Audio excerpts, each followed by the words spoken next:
नमस्कार, मैं रवीश कुमार। अमेरिका की एक कंपनी है टेस्ला। इसके संस्थापक इलॉन मस्क ने आज अपना शेयर बेचकर 34,000 करोड़ रुपए कमा लिए। दुनिया के लिए यह बड़ी खबरों में से एक है, लेकिन इलॉन मस्क अगर बिहार आ गए तो शेयर क्या पूरी कंपनी बेच देंगे और किसी दल में शामिल होकर राजनीति करने लग जाएंगे।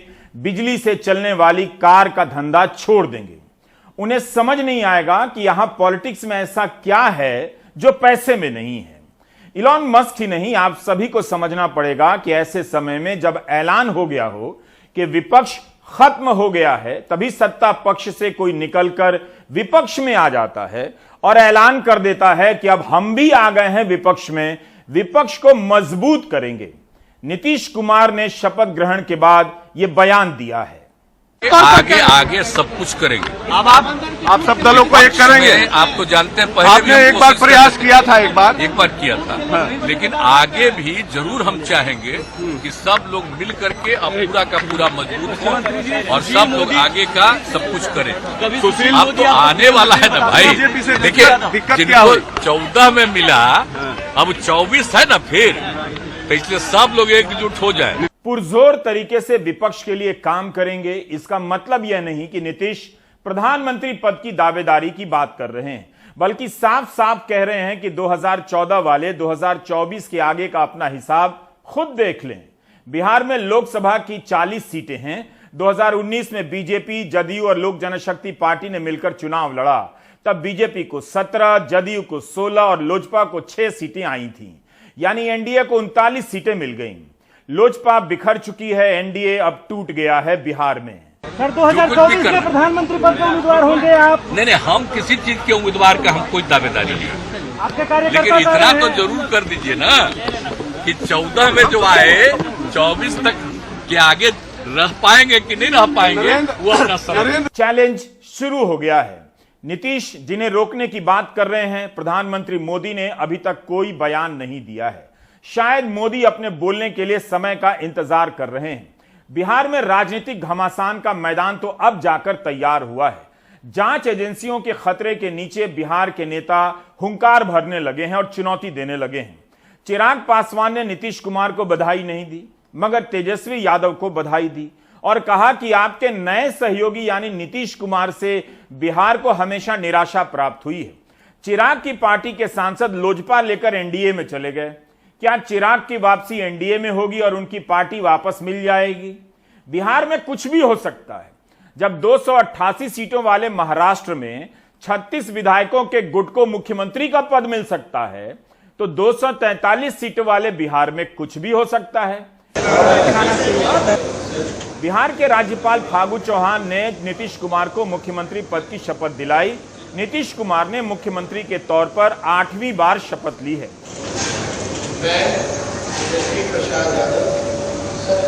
तेजस्वी यादव ने दूसरी बार उप मुख्यमंत्री के रूप में शपथ ली है। तेजस्वी ने नीतीश का चरण स्पर्श कर बीजेपी को जवाब दे दिया कि वे नीतीश का सम्मान करते हैं। इसके बाद दोनों कैबिनेट की बैठक में शामिल हो गए और विधानसभा की तैयारियों पर चर्चा शुरू हो गई। राजद को नया स्पीकर मिलने जा रहा है ताकि किसी के लिए राजद को तोड़ना आसान न रहे। शपथ ग्रहण के बाद जिस तरह से नीतीश कुमार ने जवाब दिया है, उससे यही लगता है कि नीतीश ने लड़ाई का मन बना लिया है। जांच एजेंसियों को लेकर सवाल हो रहे हैं कि जब उनका कहर टूटेगा तब नीतीश और तेजस्वी कैसे सामना करेंगे। भाजपा के लोगों ने आज कहा कि सरकार बिहार की नहीं चलेगी और मुख्यमंत्री जी ने जो पलट में जो वार किया है, वो मुख्यमंत्री जी ने कहा कि 24 में ही सरकार गिर जाएगी, दोबारा आने वाले लोग नहीं हैं। जो नीतीश कुमार जी ने आज बयान दिया, इसमें सच्चाई है, जनता देख रही है और ये होकर के रहेगा। 2014 में जो आए वो 2024 के आगे रह पाएंगे या नहीं रह पाएंगे। नीतीश की यह बात हेडलाइन के लिए ठीक है, मगर राजनीति हेडलाइन से नहीं होती। नीतीश कुमार ने 2014 में भी नरेंद्र मोदी का विरोध किया था, मगर तब तो नरेंद्र मोदी ने अपना समझ लिया और उन्हें आने से कोई नहीं रोक पाया। क्या इस बार की तैयारी कुछ अलग होगी कि 2024 की चुनौती दी जा रही है?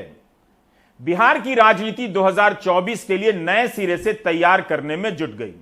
इस बीच बीजेपी के वरिष्ठ नेता और राज्यसभा सांसद सुशील मोदी ने वो कह दिया जिसे आरोप की शक्ल में कहा जा रहा था। उद्धव ठाकरे कह रहे थे कि शिवसेना को तोड़ने में बीजेपी का हाथ है।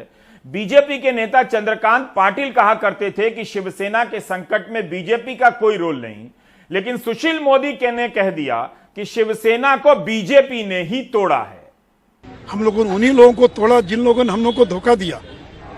चाहे वो अगर महाराष्ट्र के अंदर शिवसेना जिसका समझौता था बीजेपी के साथ और शिवसेना ने जब धोखा दिया तो उसका परिणाम भुगतना पड़ा।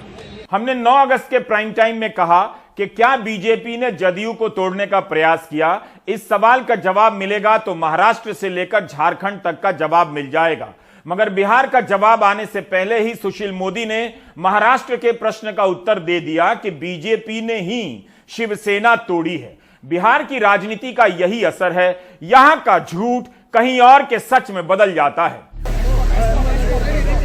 अब जब सुशील मोदी कह रहे हैं कि बीजेपी ने शिवसेना तोड़ी है, तब यह भी बता दें कि चार्टर्ड प्लेन से मुंबई से सूरत, सूरत से गुवाहाटी और गुवाहाटी से गोवा ले जाने का इंतजाम किसने किया। क्या विपक्ष का आरोप सही है कि ईडी और अन्य जांच एजेंसियों का डर दिखाकर शिवसेना के विधायकों को तोड़ा गया। सुशील मोदी बता सकते हैं कि यह सब सही है या नहीं।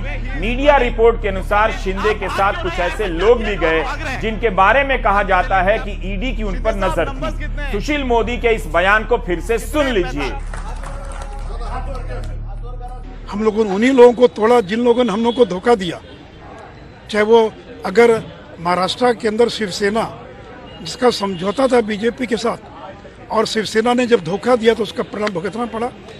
ऐसा लग रहा है कि बीजेपी जदयू को चैलेंज कर रही है, धोखे की बात उठाकर याद दिला रही है कि उसने धोखा देने वाली शिवसेना को कैसे तोड़ दिया। अगर नीतीश 2024 में बीजेपी को बाहर करने की चुनौती दे रहे हैं, तो क्या बीजेपी इसका सामना राजनीति से करेगी या जांच एजेंसियों के पीछे छिपकर करेगी? उससे पहले क्या इस सरकार को किसी और तरीके से गिरा देगी? बीजेपी अभी से ही तेजस्वी के जेल जाने की बात करने लगी है। अब तो सीबीआई ने चार्जशीट फाइल कर दिया, तो आपके मंत्रिमंडल में जो डिप्टी सीएम बनने जा रहे हैं वो चार्जशीटेड हैं। भ्रष्टाचार के मामले में चार्जशीटेड हैं, वो बेल पर हैं। कल कोर्ट अगर चाहे तो उनकी बेल को खारिज कर सकता है, उनको दोबारा जेल भेज सकता है। तो तेजस्वी यादव ये भ्रष्टाचार से जुड़े आईआरसीटीसी घोटाले के मामले में ये चार्जशीटेड हैं, ये बेल पर हैं, उनका ट्रायल शुरू हो गया है और इतने पुख्ता सबूत हैं कि उस ट्रायल का परिणाम उनकी जेल जाने में भी हो सकता है, उनकी सजा के रूप में भी हो सकता है। इनकम टैक्स, सीबीआई और ईडी से हम लोग को क्या डर लगेगा? हम लोग कोई कंपनी चलाते हैं? हम लोग कोई कंपनी चलाते हैं कि मनी लॉन्ड्रिंग करते हैं? जितना ही भी सीबीआई या ईडी लगाना है लगा लें, हम लोग को कोई फर्क नहीं पड़ता है। हम लोग का आमदनी हम लोग का कृषि से है, हम लोग का आमदनी हम लोग के वेतन से है, हम लोग का आमदनी जो घर है उसके किराया से है। इसके अलावा कोई आमदनी का स्रोत नहीं है। उनको जितना ईडी लगाना है लगा लें। 9 अगस्त को जब नीतीश कुमार ने बीजेपी को सरकार से बाहर किया, तब बीजेपी उतनी आक्रामक नजर नहीं आई जितनी आज नजर आ रही है। सुशील मोदी नीतीश पर हमला भी कर रहे हैं, मगर उनके सम्मान की बहुत चिंता कर रहे हैं। राजद को भ्रष्ट भी बता रहे हैं और राजद को नीतीश कुमार से सावधान भी कर रहे हैं कि तेजस्वी के जेल जाने पर राजद को तोड़कर नीतीश राज करेंगे। सुशील मोदी विपक्ष के तौर पर हमला कर रहे हैं या नीतीश और तेजस्वी के सलाहकार के तौर पर, आप तभी जान पाएंगे जब बिहार बीजेपी की राजनीति और सुशील मोदी की स्थिति को जानते हों। सुशील मोदी कह रहे हैं कि राजद ने नीतीश कुमार को 2-2 बार मुख्यमंत्री बनाया, तो बीजेपी ने 5 बार बनाया। ऐसा लग रहा है कि बीजेपी इसी को लेकर कंपटीशन कर रही है कि उसने नीतीश कुमार को राजद से ज्यादा बार मुख्यमंत्री बनाया है। पार्टी के जितने लोग हैं उन सब लोगों से जरा पूछ लीजिए कि क्या सबकी स्थिति हुई है, किससे पूछिएगा। लेकिन फिर भी हम तो चाहते नहीं थे बनना, हम तो उस चुनाव के बाद नहीं बनना चाहते थे मुख्यमंत्री, लेकिन मुझ पर पूरा चारों तरफ से करके दबाव कि नहीं आप संभालिए, हम कर लिए। लेकिन बाद के दिनों में जो कुछ भी हो रहा था आप देख रहे थे ना, और पिछले 1.5-2 महीने से हम किससे बात कर रहे हैं आप लोगों से, क्या क्या किया गया है। नीतीश कुमार कह रहे हैं कि मुख्यमंत्री ही नहीं बनना चाहते थे, बीजेपी कह रही है कि 5वीं बार बना दिया। सवाल है कि जब 2020 में एनडीए को वोट नरेंद्र मोदी के नाम पर मिला, तब बीजेपी ने नीतीश कुमार को क्यों मुख्यमंत्री बनवाया? क्या बीजेपी नीतीश कुमार को सम्मान करने का Guinness book of world record बनवाना चाहती थी, या कुछ और वास्तविकता थी? क्या बीजेपी को वोट केवल बीजेपी का मिला, उसमें नीतीश का एक भी वोट नहीं? एक तरफ सुशील मोदी शिवसेना को तोड़ने का श्रेय ले रहे हैं, तो दूसरी तरफ इससे इनकार करते हैं कि बीजेपी सहयोगी दलों को तोड़ती है। जदयू के नेता ललन सिंह कह रहे हैं कि सुशील मोदी का दावा गलत है। अरुणाचल प्रदेश में जदयू के विधायक को बीजेपी ने तोड़ा, बीजेपी ने जेडीयू के खिलाफ षड्यंत्र किया है। वो कह रहे कि हमारी पार्टी को तोड़ा जा रहा था, तो भाई हमको तो सरकार बनाने की 40 विधायक चाहिए। उनके पार्टी को अगर तोड़ भी देती बीजेपी तो सरकार क्या बन सकती थी, और हम क्यों तोड़ेंगे भाई? हमारे जब उनके 44-45 विधायक थे तब हमने उनको मुख्यमंत्री स्वीकार किया, तो अगर हम चाहते तो उसी समय कुछ कर सकते थे। लेकिन बीजेपी ने आज तक कभी भी अपने किसी सहयोगी को धोखा नहीं दिया। इससे तो यही थ्योरी निकल कर आती है कि बीजेपी विरोधी दलों को तोड़ती है, सहयोगी दलों को छोड़ती है। अगर किसी नेता को अपनी पार्टी टूटने से बचानी है तो वह तुरंत विरोधी से बीजेपी की सहयोगी बन जाए। गजब की थ्योरी निकल कर आ गई। क्या लोक जनशक्ति पार्टी अपने आप टूट गई? खुद को मोदी का हनुमान बताने वाले चिराग पासवान अपने आप सड़क पर आ गए और उनके पिता की बनाई पार्टी तोड़कर उनके चाचा पशुपति पारस मोदी सरकार में मंत्री अपने आप बन गए। 2020 में चिराग का अकेले लड़ना और नीतीश की सीटों का कम होना भी इस झगड़े के मूल में है।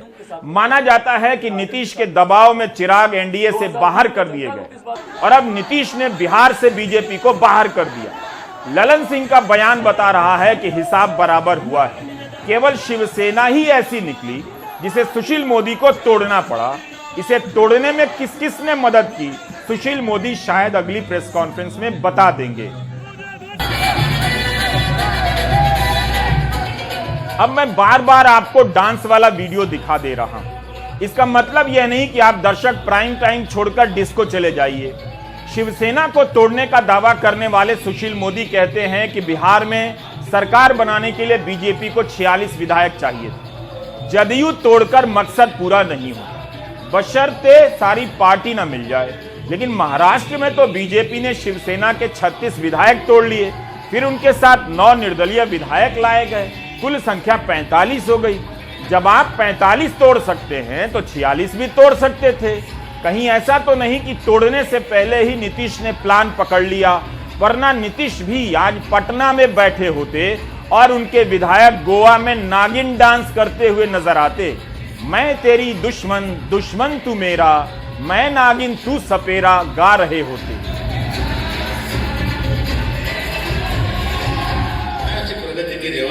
जनता दल यूनाइटेड अरुणाचल में 7 विधानसभा की सीट जीती, भारतीय जनता पार्टी के खिलाफ लड़के।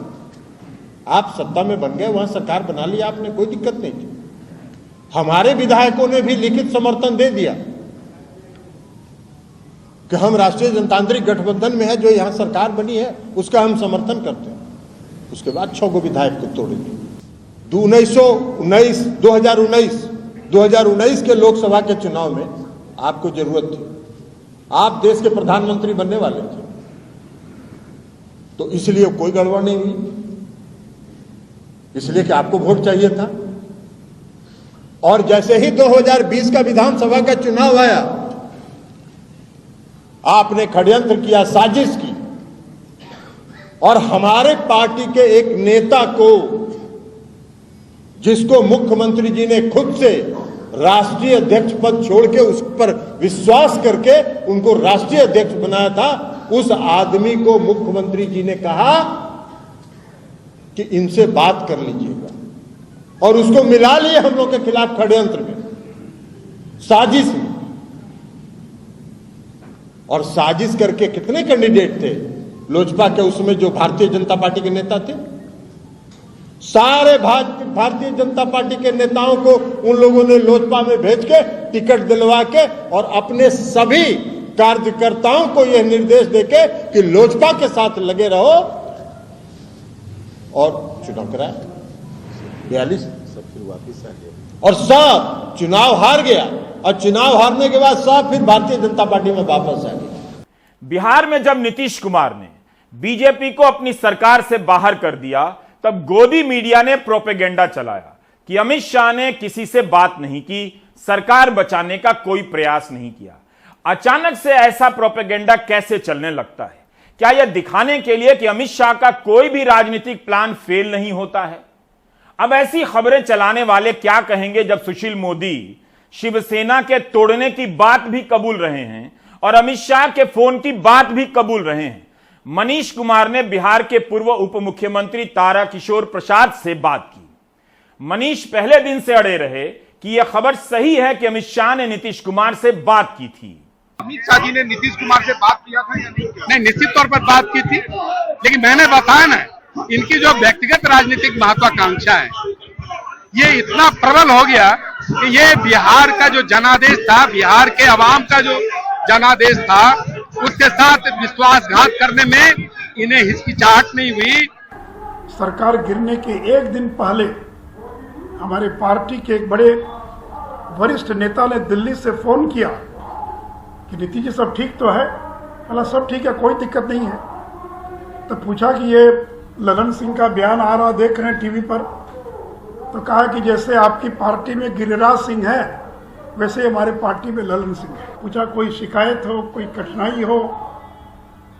तो कहा कि नहीं कोई दिक्कत नहीं, ऑल इज वेल। और अब कह रहे हैं कि मुझे अपमानित किया जा रहा है। मैंने तो कह दिया ना भाई कि उनको तोड़ भी देंगे तो सरकार हमारी नहीं बनेगी ना। शिवसेना की इतनी संख्या थी कि तोड़े तो सरकार बन गई, तो तोड़ कर ऐसे मिलाने का क्या मतलब है? और हम क्यों तोड़ेंगे? ये तो देखिए हम किसी को तोड़ेंगे नहीं, हम दो साल बचा लोकसभा का, हम उसका इंतजार करेंगे। राजनीति का कमाल देखिए। सुशील मोदी कहते हैं कि शिवसेना ने धोखा दिया, शिवसेना तोड़ दी, लेकिन नीतीश पर धोखा देने का आरोप लगाकर बीजेपी बिहार में धरना प्रदर्शन क्यों कर रही है? तोड़ ही डालती।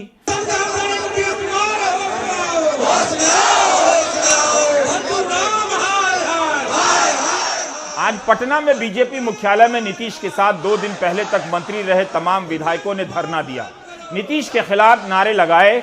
इस धरना प्रदर्शन में केंद्रीय गृह राज्य मंत्री नित्यानंद राय, पूर्व केंद्रीय मंत्री रविशंकर प्रसाद, सांसद रामकृपाल यादव भी शामिल हुए। संजय जायसवाल ने कहा कि उन्होंने हमेशा सच बोलकर नीतीश कुमार को जानकारी दी, लेकिन नीतीश कुमार को सच सुनना पसंद नहीं। संजय जायसवाल ने कहा कि बिहार सरकार के घोटालों की जांच हो रही है। यह धरना प्रदर्शन इसलिए हुआ क्योंकि बीजेपी मानती है कि नीतीश कुमार ने जनादेश का अपमान किया है। इसी तरह 30 जून से पहले महाराष्ट्र में शिवसेना अपनी पार्टी को बिखरता देख बीजेपी के खिलाफ प्रदर्शन कर रही थी।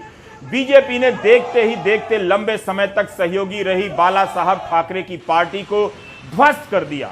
उद्धव ठाकरे सरकार और पार्टी दोनों से बाहर कर दिए गए, फिर उसी के हिस्से को समर्थन देकर सरकार बनवा दिया। धोखा देने का भी यह बदला कमाल का निकला है। जो पार्टी धोखा दे उस पार्टी को तोड़कर उसके ही विधायक को मुख्यमंत्री बनवा दिया, और 105 विधायक होते हुए पूर्व मुख्यमंत्री देवेंद्र फडणवीस को उप मुख्यमंत्री बनवा दिया। बदला लेना कोई बीजेपी से सीखे।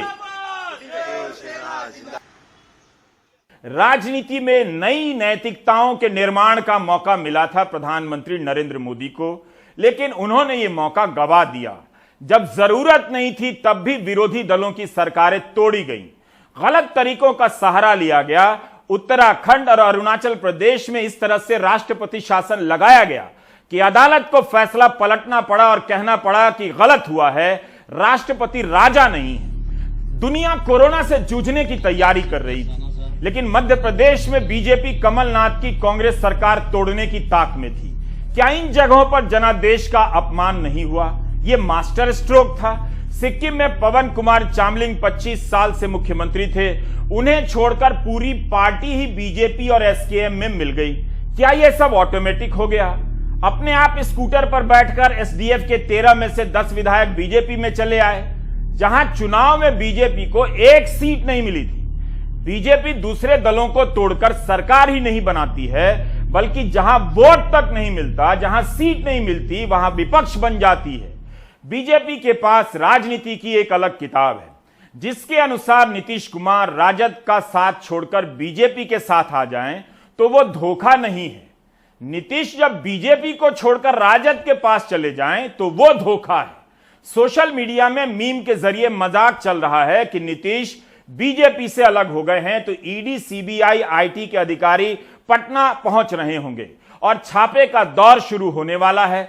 आलोक पांडे ने इन आशंकाओं को लेकर राजनीतिक कार्यकर्ताओं से बात की कि इस मजाक को वे कितनी गंभीरता से लेते हैं। सोच समझकर ये हमारे नेता ने निर्णय लिया है और किसी भी प्रकार का भय इनके अंदर नहीं है और तमाम विधायकों के पास ना ईडी का डर है, ना सीबीआई का डर है और ना भाजपा का डर है। बहुत अरसे से हम लोग चाह रहे थे कि बिहार में गरीबों की सरकार बने और गरीबों की सरकार बनी और जब गरीबों की सरकार बनती है तो ना हमें ईडी का खौफ है, ना सीबीआई का डर है। जो होगा हम लोग झेलने के लिए तैयार हैं। अच्छा, अब आर पार की लड़ाई होगी। अगर हमारे नेता को परेशान किया जाएगा तो जनता के द्वारा जनसंग्राम होगा। सीबीआई, ईडी की राजनीति तो विपक्ष के साथ पूरे देश में हो रहा है। वो क्या होगा, कल उसकी परिस्थिति जैसी होगी उस परिस्थिति से नेता भी निपटेंगे और जनता भी निपटेगी। लेकिन जिस तरीके से बिहार में अमित शाह जी आए थे, नड्डा जी आए थे, उन्होंने एक शब्द कहा था कि अब क्षेत्रीय दल समाप्त हो जाएगी। ये सिर्फ बिहार सरकार की लड़ाई नहीं है, ये पूरे हिंदुस्तान में जितने भी क्षेत्रीय दल हैं, ये सबके अस्तित्व की लड़ाई है। हमने शुरुआत में बात बिजली से चलने वाली कार बनाने वाली कंपनी के इलॉन मस्क से की थी कि मस्क अगर बिहार आएंगे तो चकरा जाएंगे। इसी बात को थोड़ा और बढ़ाते हैं। यह समझने की बात तो है कि जो राज्य उद्योग में बहुत पिछड़ा है, जिसकी शिक्षा व्यवस्था पूरी तरह ध्वस्त हो चुकी है, जिसकी राजधानी पटना गंदे शहरों में शुमार होती है, उस राज्य में राजनीति को लेकर इतना नशा क्यों है? बिहार की जनता और नेताओं में कुछ नया और बड़ा करने का जज्बा क्यों नहीं आता, जैसा राजनीति में दिखाई देता है? बिहार के नेताओं को आप बांध कर नहीं रख सकते, इलाके में उनका मजाक उड़ने लग जाएगा। मैं अन्य जगहों से तुलना नहीं कर रहा, लेकिन बिहार के नेता को टाइट दिखना जरूरी होता है और उसे कोई दूसरा टाइट करेगा तो वो फाइट करने लग जाता है। ऐसा नहीं है कि दूसरे राज्यों में राजनीति को लेकर ऐसा जुनून नहीं, वहां भी गाड़ी, घोड़ा, पैसा, चश्मा, कुर्ता चमकाने वाले कम नहीं मिलेंगे। इसके बाद भी बिहार की राजनीति का मिजाज हर बार सबसे अलग कतार में खड़ा नजर आता है। इसे ऐसे समझ सकते हैं कि बिहार का राजनीतिक कार्यकर्ता राजनीति के मिलिटराइजेशन, सैन्यीकरण के खिलाफ है। सैन्यीकरण का मतलब यह हुआ कि नेता और कार्यकर्ता को अनुशासन के नाम पर एक यूनिफॉर्म और एक कतार में खड़ा कर दें। जब सीटी बजेगी तो सावधान, जब सीटी बजेगी तो विश्राम, सामने नहीं तो पीठ पीछे अपने नेता को लेकर भी दो चार बातें बोल देना बिहार में नेता होने की पहचान है। आपको ध्यान में होगा कि 2018-19 के आर्थिक सर्वे में, केंद्र सरकार के आर्थिक सर्वे में 28 पन्नों में नज थ्योरी की बात की गई थी। अमेरिका और पूरी दुनिया में यह थ्योरी पढ़ाई जाती है, जिसका ऊपरी मतलब तो सुंदर होता है कि हल्का हल्का धक्का देकर, नज करके लोगों के व्यवहार को बदलना है, लेकिन अंदरूनी मतलब यह होता है कि नमक चटाकर थाली छीन लेनी है।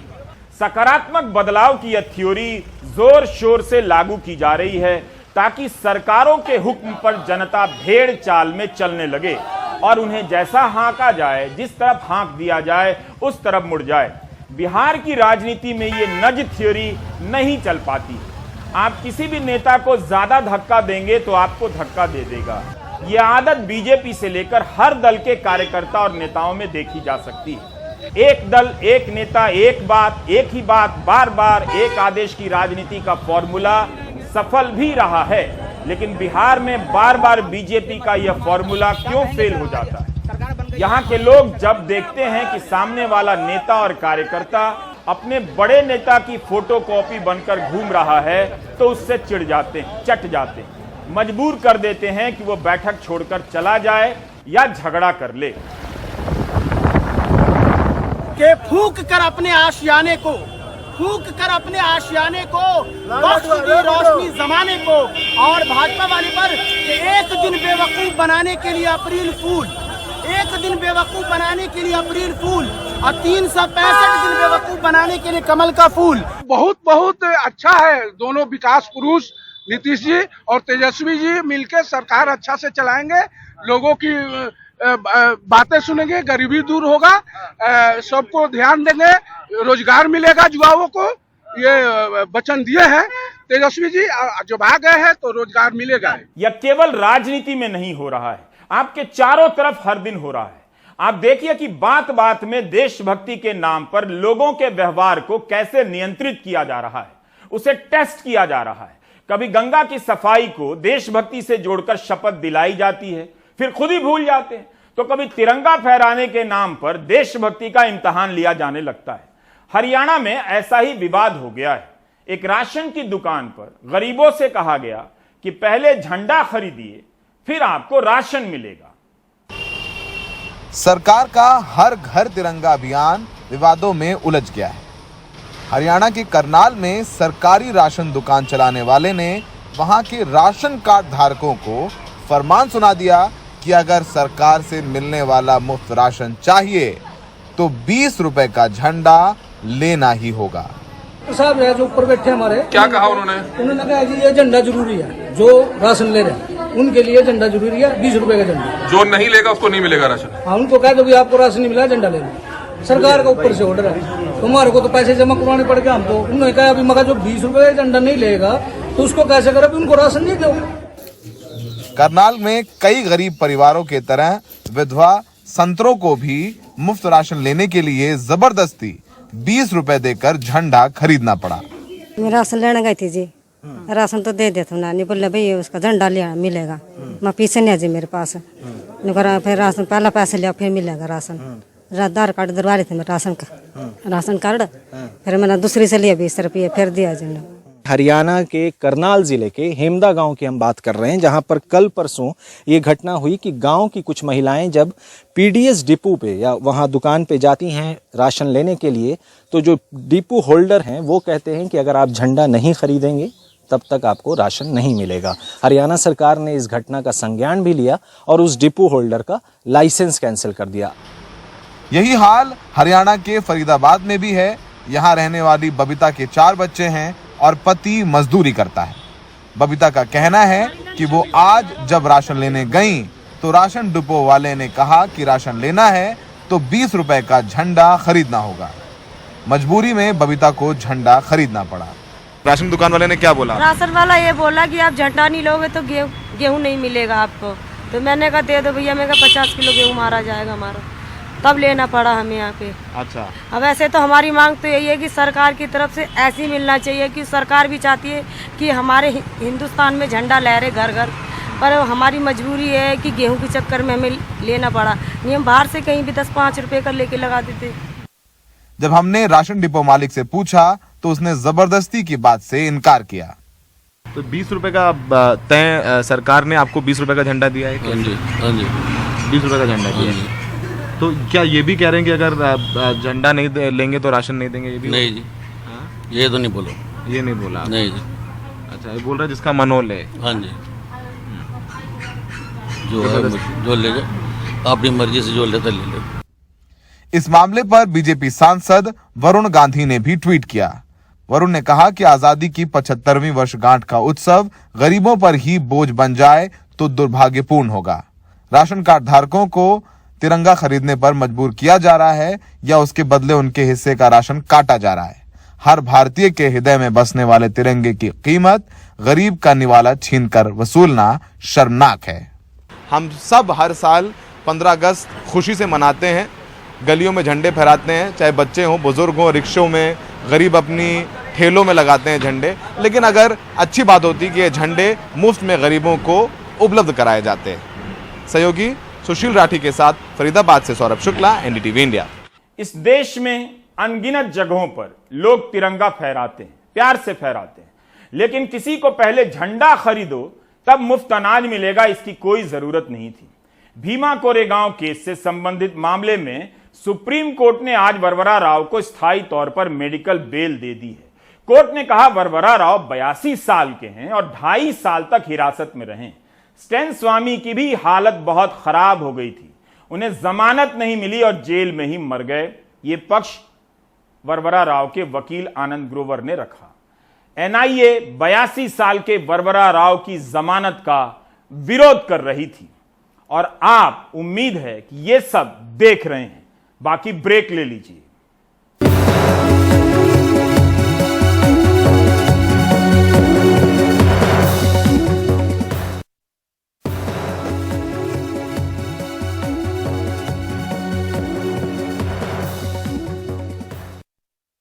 मध्य प्रदेश की सरकार ने कुछ दिन पहले वादा किया था कि नकली खाद, नकली कीटनाशक और बीज बेचने वालों को पकड़ा जाएगा, लगाम लगाने की कोशिश होगी।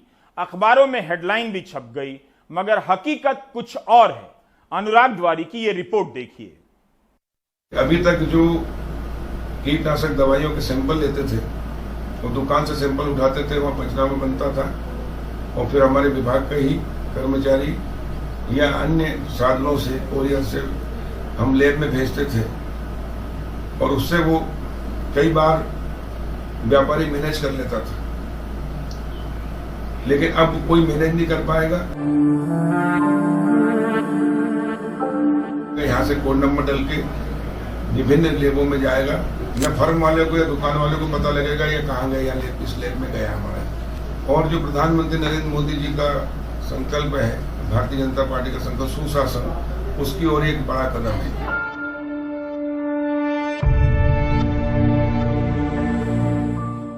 सागर में चौका गांव के शीतल रजक के खेतों तक मंत्री जी का आश्वासन शायद नहीं पहुंचा। सोयाबीन के लिए कीटनाशक खरीदा, खेत में छिड़का तो फसल पूरी सूख गई। शीतल कहते रहे कि कीटनाशक नकली था। थाने गए, किसी ने नहीं सुना। परेशान होकर बंडा थाने में खुद को ही आग लगा ली।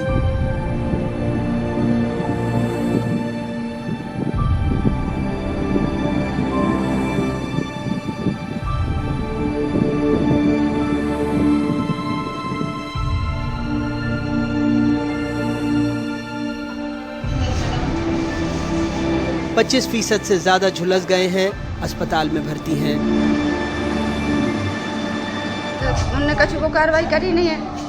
आज हम फिर सवेरे खेत देखने गए तो पूरा सोयाबीन आज पूरा फिर होगा सूख गया है। अच्छा, फिर जगह घबरा गए, फिर पेट्रोल पंप से पेट्रोल भरवा और हमारे पीछे जो थाने में आगे आन के गाड़ी पे से उतार के पुलिस वालों के सामने कह तुमने कछु नहीं करी, हम अपने जान खो दे रहे, मोड़ी मोड़ा तुम्हारे भरोसे हैं। इतनी कह के बस उन्होंने कछु नहीं कही, अब तक भी कछु कार्रवाई नहीं करी जाए। तो क्या उनने आग लगा ली? तो उन्हें आग लगा ली उनके सामने, जब उन्हें रोका ही नहीं है। जांच में पाया गया कि ये शंकर बीज भंडार जो है लाइसेंसी विक्रेता है। कृषि विभाग को पूरे प्रकरण में जो है जांच करने के लिए लिखा गया था और कृषि विभाग की टीम ने मौके पर पंचनामा तैयार किया हुआ है और डीडीए से एक रिपोर्ट उसमें आ रही है। उस रिपोर्ट के आधार पर उसमें अग्रिम फैसला होगा कि इसमें क्या प्रकरण होगा।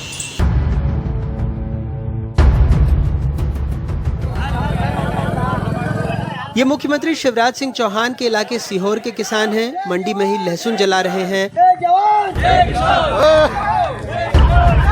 कहते हैं लागत 2500 प्रति क्विंटल है। मंडी में 300 से 600 रुपए प्रति क्विंटल में बिक रही है।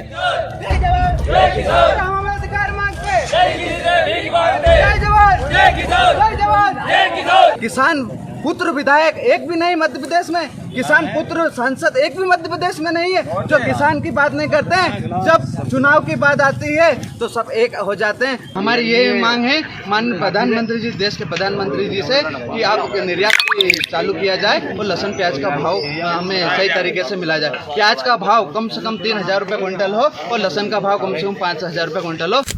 मध्य प्रदेश के लिए विपक्ष कह रहा है इन सारे मामलों की जड़ है कृषि विभाग में भ्रष्टाचार। पूरे मध्य प्रदेश में किसानों को अमानक खाद, बीज और दवाई बिक्री हो रही है, खुलेआम बिक्री हो रही है। सरकार की क्या जो संरक्षण है उसके तहत बिक्री हो रही है। पूरे मध्य प्रदेश में कृषि मंत्री जो थे पहले जोर जोर से चिल्लाते थे, चीखते थे और ये कहते थे कि मैं जो अमानक बेचने वाला उस पर आसूका लगा दूं। जो माफिया है वो पूरा कृषि विभाग चला रहे हैं। कृषि मंत्री हैं, एमआरपी पे फसल बिकाने की बात कर रहे हैं, उनसे एमआरपी पर यूरिया नहीं बिक पा रहा है। पूरे मध्य प्रदेश में सिंगल सुपर फास्फेट 3% का बिक रहा है। पूरी जगह जो सैंपलिंग हो रही है वो मास्टर सैंपल बदले जा रहे हैं।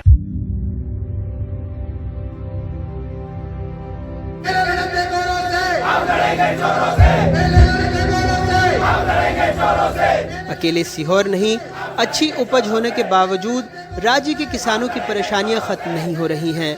मंडियों में लहसुन और प्याज का रेट लागत मूल्य से भी कम मिल रहा है। देवास में नाराज किसानों ने विरोध स्वरूप लहसुन और प्याज की शव यात्रा निकाल दी। मध्य प्रदेश की राजधानी भोपाल में तिरंगा यात्रा निकाली जा रही है। लोग आजादी का जश्न मना रहे हैं, लेकिन किसान अमानक खाद, बीज और कीटनाशक के चक्र से आजाद नहीं हुए हैं। सरकार भी सिर्फ गाल बजा रही है। मीडिया को किसान तभी दिखाई देते हैं जब वो दिल्ली में जाकर अपनी परेशानी बताते हैं, नहीं तो कीमतों के अलावा उनकी असली लड़ाई अमानक खाद, बीज से ही है, जिसे भ्रष्टाचार का दीमक चट कर रहा है और किसानों की सुनवाई कहीं नहीं हो रही। मध्य प्रदेश में अपने ब्यूरो सहयोगियों और भोपाल से कैमरा पर्सन रिजवान खान के साथ अनुराग तिवारी, एनडीटीवी इंडिया।